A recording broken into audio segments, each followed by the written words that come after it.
मैं महादेव हूँ, अपने बच्चों के लिए जहर भी पी जाता हूँ। कैलाश के शांतवादियों में उस दिन एक अजीब सी बेचैनी थी। हवा भी डरी हुई थी, देवता भी काँप रहे थे और पूरा संसार विनाश से डर के थर-थर काँप रहा था। मैं ध्यान में बैठा था, तभी अचानक सभी देवता मेरे सामने आकर खड़े हो गए। उनकी आंखों में भय था, उनकी आवाज़ काँप रही थी। फिर वो समुद्र मंथन से अमृत निकलने से पहले एक भयानक विष निकला है, इतना भयानक कि उसकी एक बूंद पूरी सृष्टि को खत्म कर सकती है। मैंने अपनी आंखें खोली, पूरा ब्रह्मांड उस विष की आग से जलने लगा था।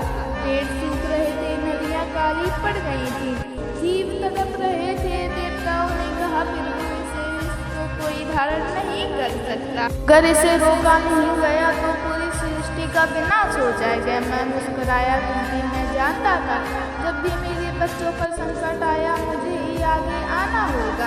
मैं धीरे धीरे उस विष के पास गया। उसकी ज्वाला इतनी भयंकर थी कि कोई देवता उसके पास खड़ा नहीं हो पा रहा था।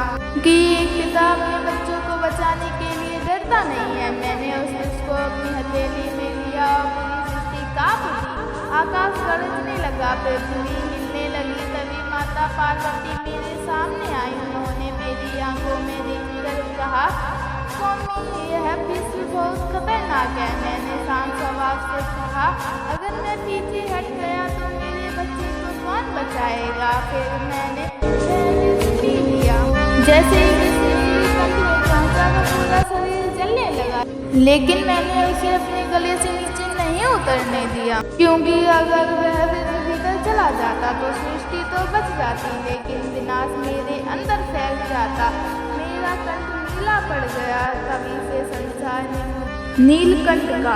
क्या तुम जानते हो, मुझे उस विष का दर्द नहीं हुआ था। मुझे दर्द तब होता है जब मेरे बच्चे दुखी होते हैं, जब कोई अकेला रोता है, जब कोई इंसान हार मान लेता है, जब कोई भक्त टूटकर मुझे पुकारता है। मैं महादेव हूँ, मैं विनाश भी हूँ, मैं रक्षा भी हूँ। दुनिया मुझे भोलेनाथ कहती है, क्योंकि मैं अपने भक्तों के लिए हर दर्द स्वीकार कर लेता हूँ।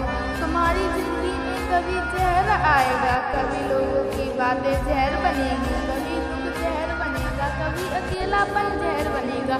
लेकिन याद रखना, अगर तुम्हें विश्वास सच्चा हो तो तुम्हारे महादेव तुम्हें टूटने नहीं देंगे।